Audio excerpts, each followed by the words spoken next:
Bonjour, je suis Ngombulu Yasangi Yaminabantu Lasconi. Bienvenue dans le Bouka, café littéraire pour la promotion et la valorisation des savoirs endogènes. Nous avons le plaisir aujourd'hui de recevoir Madame Nathalie Vouzap, institutrice, biologiste de formation, pâtissière, auteure d'une BD qui s'intitule Bayam Salam et que j'ai eu le plaisir de préfacer. Bonjour Nathalie, bienvenue dans le Bouka. Bonjour Lasconi, merci pour l'invitation. Pouvez-vous vous présenter à nos auditeurs? Moi, c'est Nathalie Vouzap, si je dois utiliser la tonalité qui correspond à ma langue maternelle, qui est le Yemba. Je suis biologiste de formation, comme vous l'avez mentionné, et je suis également auteur de la bande dessinée ou le Kemti que j'ai intitulé Bayam Salam. J'ai aussi une autre passion qui est la pâtisserie et le hair design. Le hair design, pour ceux qui ne comprennent pas les néologismes anglicistes. Le hair design, c'est l'art de manipuler le cheveu, qu'il soit naturel ou bien synthétique, pour en faire des structures assez plus ou moins impressionnantes.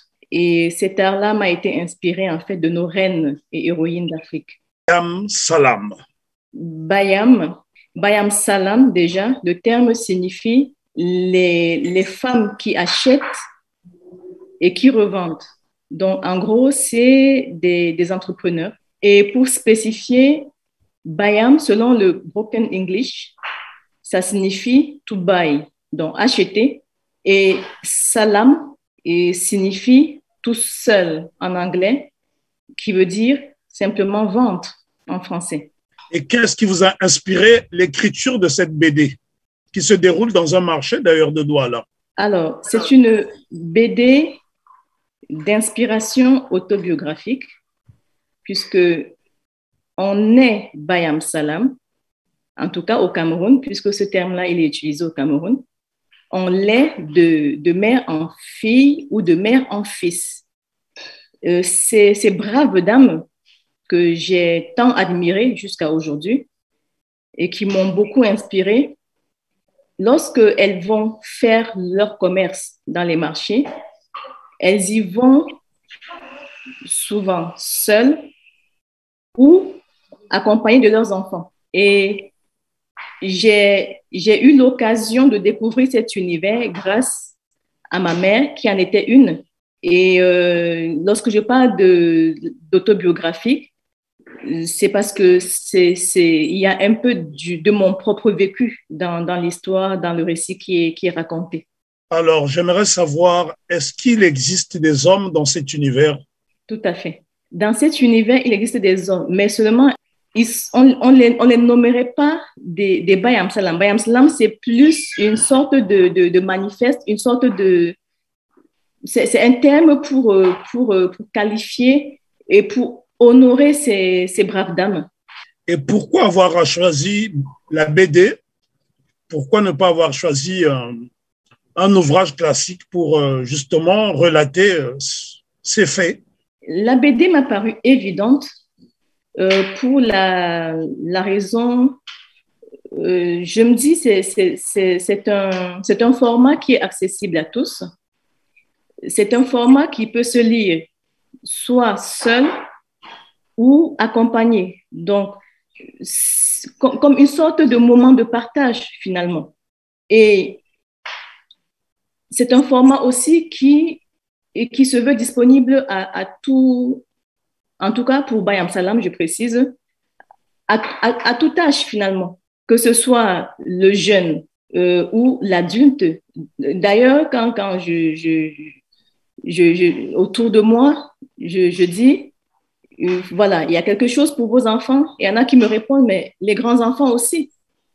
Et ça se prouve en fait par les actes, puisque j'ai beaucoup d'adultes qui sont intéressés par ce qui s'y trouve. Ils vont le prendre à la fois pour leurs enfants ou pour offrir mais c'est aussi pour se faire plaisir eux-mêmes. Qu'est-ce qui a déterminé le choix de l'illustrateur? Parce que je lis ici que votre BD a été illustré par M. Alain Kogele, qui est de la République démocratique du Congo. Vous êtes originaire du Cameroun. Il existe également de nombreux illustrateurs au Cameroun. Pourquoi avoir choisi un illustrateur congolais? Le choix de l'illustrateur, c'est un parcours de circonstances. C'est une rencontre un petit peu fortuite. Je m'étais rendue à un salon panafricain et donc il y avait plusieurs exposants, parmi lesquels Alain Kogele. Et j'ai fait la queue parce qu'il faisait le portrait des personnes. J'ai eu envie d'avoir un portrait fait en direct live. Donc, arrivé mon tour, il m'a fait le portrait. Et quand j'ai vu le résultat et le temps qu'il a mis pour le faire, j'ai tout de suite su que c'est avec lui que je vais travailler. Et quels sont les points de vente de cette BD? Parce que nos internautes ne tarderont pas à demander le lien, les lieux, les points de vente. Pourrez-vous nous indiquer les lieux où on peut trouver cette BD? Alors, le point de vente, il y en a, pour l'instant, il y en a 3. Je dis pour l'instant parce que je compte bien les élargir. Il y en a un, c'est moi-même qui m'occupe de la distribution via une petite maison d'édition indépendante qui se nomme Tsobze Édition.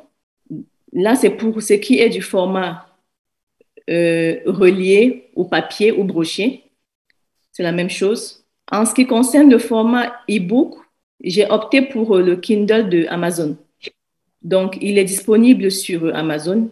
Il suffit de taper sur amazon.fr, Bayam Salam, et on tombe dessus. De toute façon, le terme, il n'est pas si communément utilisé. Donc, il suffit de taper dessus et c'est la seule BD qui existe et qui porte ce nom. Alors, le troisième point de vente, c'est une librairie située en région Bourgogne-Franche-Comté qui porte le nom des oiseaux de nuit et qui est située dans une commune qui s'appelle Saint-Amand-en-Puisaye, dans le 58, dans le département de la Nièvre. Alors, la question que je voudrais ici vous poser, c'est que vous utilisez ici pas mal d'expressions qui sont peu communes.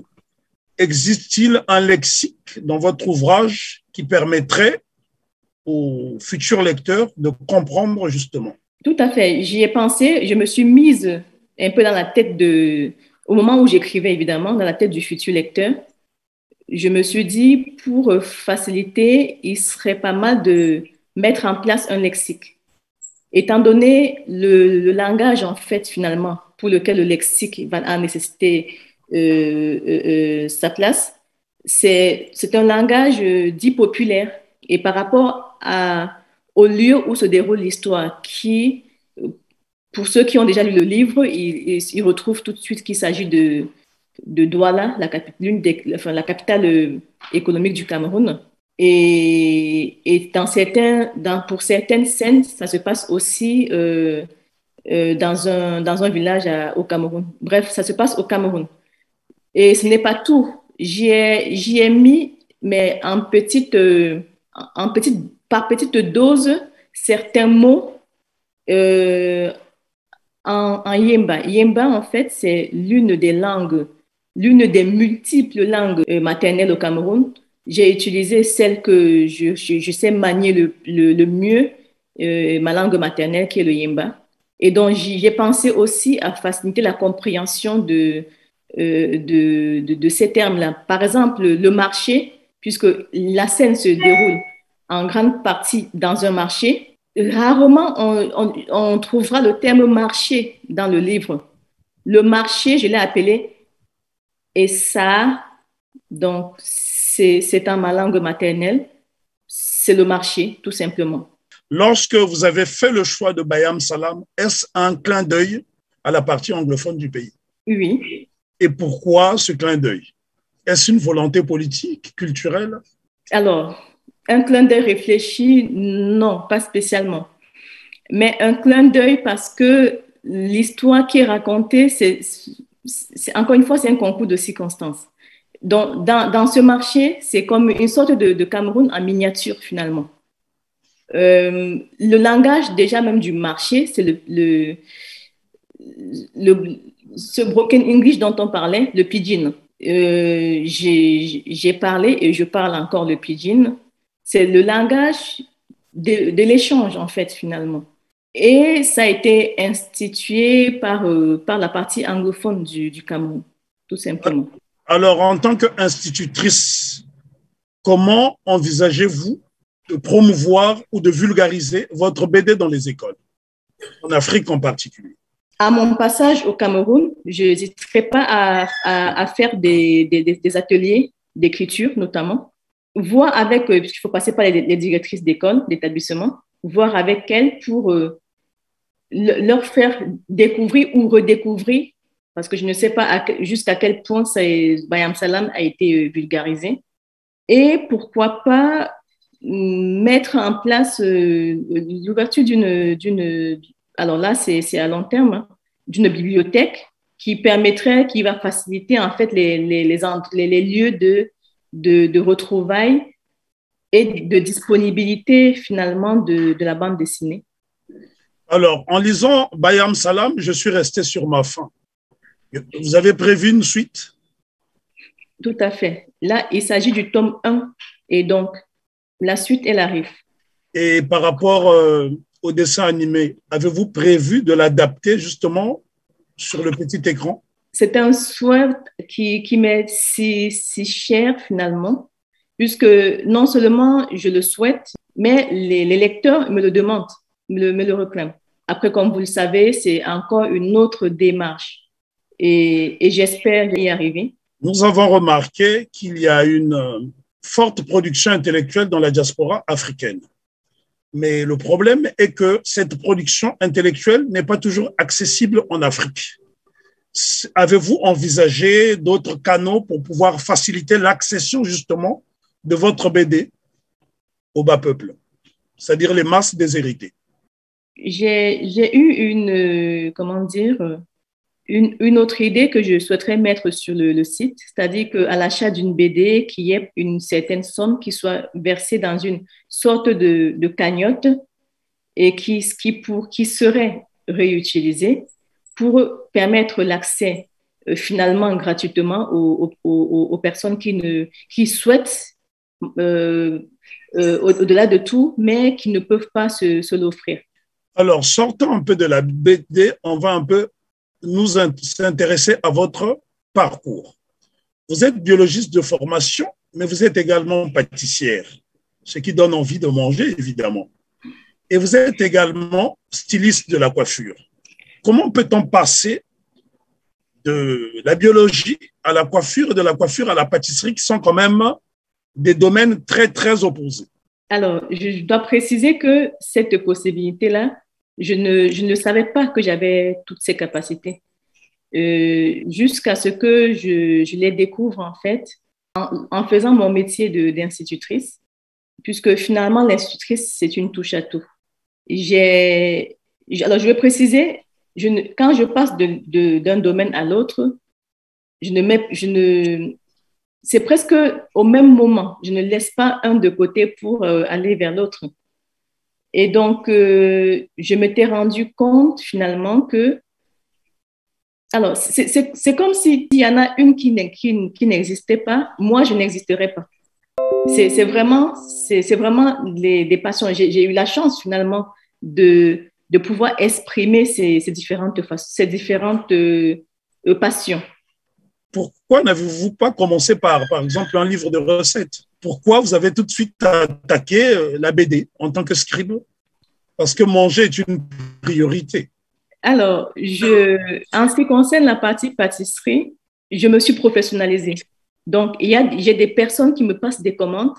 Je fais des prestations, que ce soit pour des mariages. J'ai fait un mariage déjà où j'ai eu l'occasion de faire une pièce montée. Donc, c'est une partie de mon travail finalement. Je ne saurais être l'une sans l'autre. Il n'y a pas une interruption à un moment donné. Donc, je fais de la pâtisserie d'une part, j'écris, mais l'écriture, c'est quelque chose que je fais depuis un moment. Mais je veux juste préciser que là, ce qui m'a fait penser que je pouvais, enfin, que j'avais aussi le droit de, parce que finalement, c'est ça, je me suis autorisée à écrire et à le rendre disponible au public. J'ai eu l'occasion de faire une école de théâtre. Je ne sais pas si on doit citer ici. Et c'est pendant les ateliers d'écriture, en présentant, on avait l'occasion de présenter ce qu'on faisait. C'est quand j'ai présenté en fait ce que je faisais déjà depuis un moment, puisque Bayam Slam m'a pris un certain temps. Je ne me suis pas mise à l'écrire et à publier.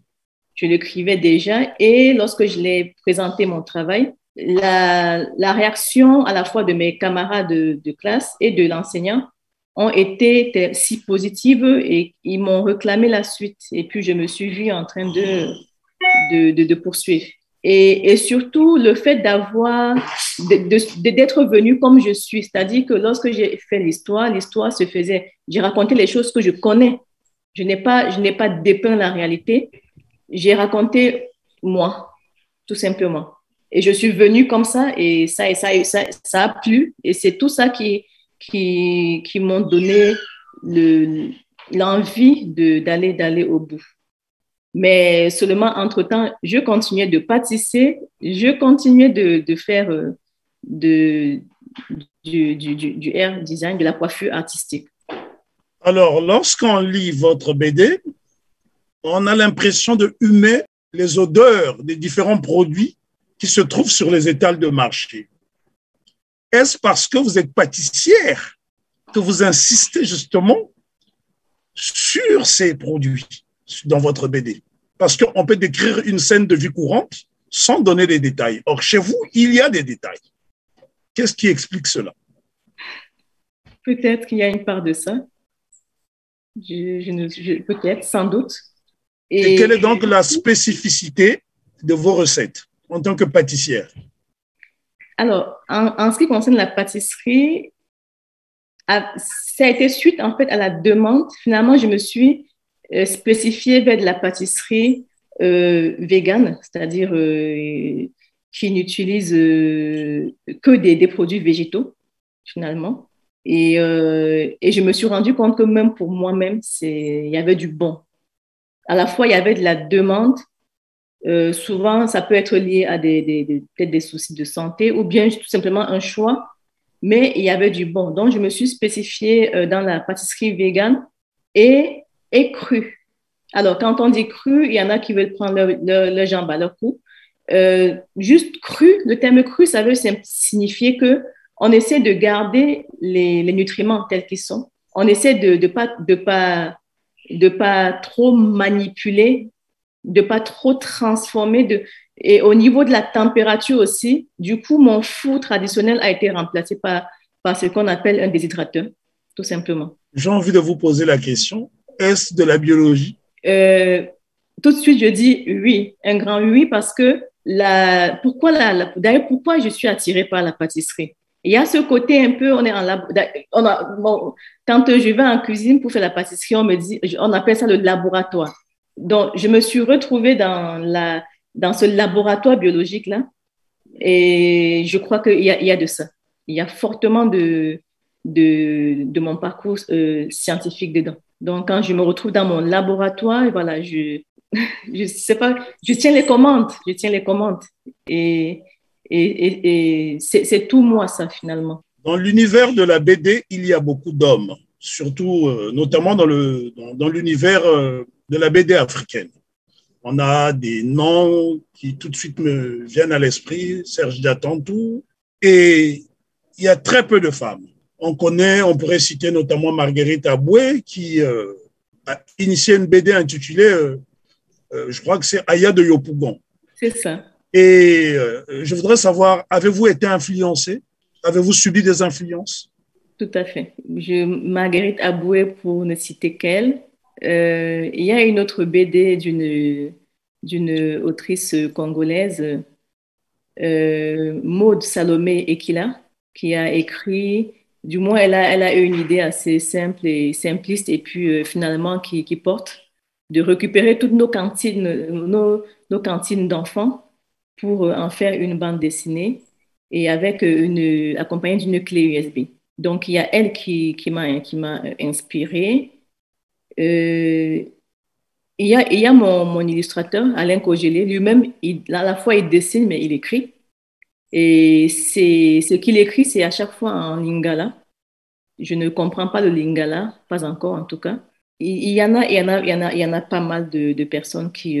Et puis aussi, encore une fois, pour le choix de la bande dessinée, c'est quelque chose en fait finalement qui. Je crois que j'ai été séduite par ce format parce qu'au fur et à mesure que je lisais les bandes dessinées, il y a comme une sorte de facilité d'accès au message qui veut être passé. Alors, par rapport aux illustrations sur la couverture de votre BD, on voit ici une magnifique coiffure authentique. Pourquoi avoir privilégié la tradition à la modernité? Parce qu'aujourd'hui, les jeunes filles africaines ne se coiffent plus comme ça. On aurait souhaité que ces coiffures-là soient un peu plus visibles sur les écrans de télévision. Et là, sur votre BD, vous avez fait un choix qui me paraît assez judicieux. Pourquoi avoir choisi cette coiffure? Pourquoi pas les rajouts, etc. Parce que quand je regarde cette jeune fille, je la trouve jolie. C'est beau, en fait. À mes yeux, je trouve ça très beau. Et aussi, autant que je me souvienne, cette coiffure-là, c'est celle que j'ai j'ai portée, en fait, quand j'étais enfant. Je sais pas. Donc, c'est de la nostalgie. Oui, oui. Alors, il y a une scène dans la BD qui m'a rendu nostalgique de ma période scolaire, puisque là, il y a des secrets d'écoliers, des secrets de condisciples, et vous avez fait le choix de trois personnages, trois amis qui se partagent le secret. Vous avez notamment parlé d'une inspiration autobiographique. Est-ce que cette scène vous a été inspirée par votre passage à l'école ou c'est tout simplement de la fiction? À la fois, il y a du vécu, mais il y a aussi de, de l'imaginaire, mais un imaginaire quelqu'un se retrouvera dedans. Cette scène telle elle a été faite, il y en a qui vont se retrouver dedans. C'est de l'évidence finalement. Alors, Donc, vous vivez hors du Cameroun. Vous vivez hors du Cameroun et ici, vous décrivez un univers qui est totalement africain. Ceux qui ne connaissent pas l'Afrique vont certainement découvrir, mais sans forcément s'identifier à votre BD, je m'excuse. Alors, comment faire pour promouvoir les paysages de cet univers? Parce que cet univers, pour l'instant, ici, est illustré. Mais comment faire rêver ces jeunes Africains nés en diaspora qui voudraient découvrir l'Afrique à travers votre BD? L'idée, c'est d'abord de susciter l'envie. Et puisque parmi les lecteurs, il y a aussi nos enfants. Là j'ai raconté ce qui se passe au Cameroun. Et ça va même sans être camerounais, on se retrouve, que ce soit dans les pays voisins, donc au Bénin, en Côte d'Ivoire, au Congo. On se retrouve parce que finalement, ça se ressemble. Et donc, encore une fois, l'idée, c'est de susciter l'envie de par cette histoire-là qui est racontée. Et on sait aussi très bien que entre ce qu'on s'imagine et ce qu'on vit, il y a toujours une petite...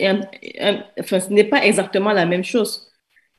Le fait de susciter l'envie et la personne qui a atteint on va dire, ce but-là, il aura peut-être, il se dit, bon, ok, je vais aller sur place et puis je vais vivre cette réalité-là et me faire mon propre avis. D'où vous est venue cette inspiration? Est-ce une promotion volontaire ou involontaire? Il s'agit là d'une promotion volontaire de l'Afrique, une part de cette Afrique dont on ne parle pas assez ou alors presque pas. J'ai fait le choix ici, parce qu'évidemment, il s'agit des femmes entrepreneurs et qui vont au front, entre guillemets, avec leurs enfants. Et j'ai fait le choix ici de montrer, sans jamais dépeindre la réalité, que dans ce mouvement-là, et d'ailleurs, les enfants, ils ne font pas que faire le marché, ils vont aussi à l'école. Donc, à la fois, ils ont comme une sorte d'école de la République qu'ils fréquentent, et de l'autre côté, ils ont l'école de la vie qui est le marché. Et donc, les deux se nourrissent, en fait. J'ai vraiment voulu mettre ça en avant. Les deux se nourrissent. Et, autant ils sont au marché, c'est un lieu comme vous l'avez noté, vous l'avez constaté en lisant Bayam Salam, qui crée les échanges, la coéducation, parce que dans les marchés, on voit très bien que c'est pas forcément la maman d'un tel, comment dire ça, lui qui va s'occuper. Il y a une scène là, notamment, une jeune fille qui dit les haricots et les reprises par une autre dame qui lui dit non, il n'y a pas cette liaison-là. Voilà. Donc, cette coéducation, j'ai voulu mettre ça en avant. Il s'agit pas de raconter la misère, parce que non, il y a pas, de toute manière, la misère, il y en a partout. Et il y a aussi de la joie. C'est ce que j'ai essayé de décrire dans le récit de Bayam Salam. J'ai vraiment voulu, j'ai mis à cœur j'ai voulu mettre l'accent sur ce fait-là. Votre coiffure contraste avec ce que nous avons l'habitude de voir au quotidien sur les têtes de nos sœurs. Certaines disent qu'il est difficile d'entretenir les cheveux afro. Voilà pourquoi elles préfèrent se mettre des cheveux artificiels. Qu'en dites-vous? La question de la difficulté de coiffer le cheveu africain, c'est une réelle question. Il s'agit pas là d'un caprice.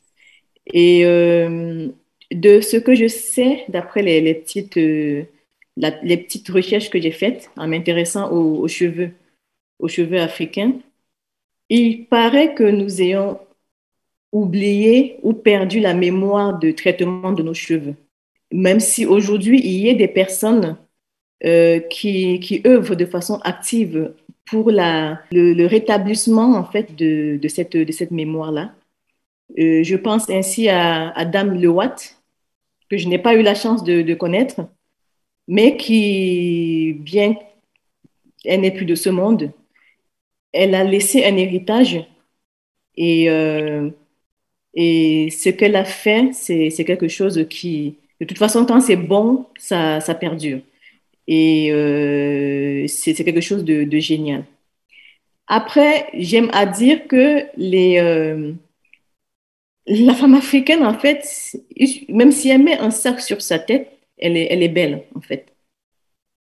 Et je pense ainsi au fameux marais de tête du côté des Antilles. Lorsqu'une femme, elle n'a peut-être pas envie de se coiffer, ou bien elle est pressée, ou bien quoi. Et encore, même le terme pressé, c'est pas tout à fait ça. Parce que le marais-tête, c'est toute une technique, il faut prendre le temps pour faire les choses. Et lorsqu'elle le fait de façon convenable, elle est tout aussi jolie. On ne voit pas son cheveu, il y a un tissu qui a été emmêlé avec une certaine méthode à respecter, et elle est tout aussi jolie. Après, n'oublions surtout pas qu'il y a ces autres femmes qui mettent on va dire, oui, la perruque, c'est soit par choix, parce qu'elles aiment ça, en tout cas, chacun fait comme il veut, elle n'en demeure pas moins jolie, mais il y a d'autres qui, lorsqu'elles mettent ça, c'est vraiment par manque de choix. C'est qu'au niveau à force d'avoir tiraillé le cheveu, il y en a qui n'ont plus rien devant, il y en a qui ont perdu des cheveux par endroits, et de façon irrattrapable finalement. Les dégâts, on a du mal à rattraper. Et l'option qui leur reste, c'est la perruque, tout simplement. Maintenant, c'est vrai que, alors là, je ne donne de leçons à personne, mais ce sont mes choix, c'est quelque chose qui me porte. c'est vrai qu'on peut faire le choix d'imiter notre, alors de se rapprocher de ce qui nous ressemble le plus. Comme par exemple, cette coiffure que j'ai, que je porte, ben, je vais dévoiler. Il ne s'agit pas d'une coiffure, n'est pas collée mon crâne. Il s'agit en fait d'une coiffe. Je ne dirais pas perruque, je préfère le terme coiffe, puisque ça montre en fait toute la technicité qu'il y a dedans. Et je vais vous le démontrer en fait. Je vais passer d'une coiffure à une autre en très peu de temps. Mais je vais le faire en direct. En dessous, ce sont mes propres cheveux. Ils sont assez courts. Et donc, je passe de ça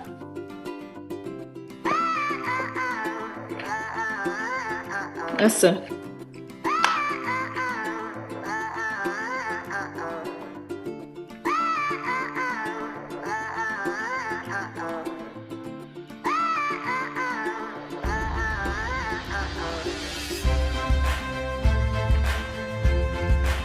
Donc, ici, il y en a qui vont le reconnaître.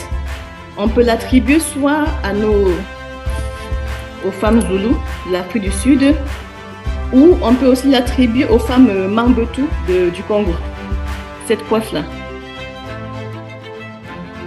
Et ensuite, je peux passer de ça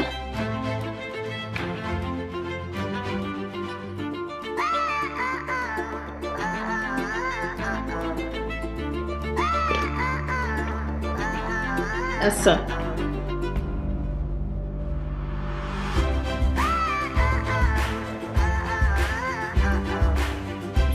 C'est une inspiration de la coiffure de Nefertiti, tout simplement. Et voilà. Donc, je reviens à mon état de départ.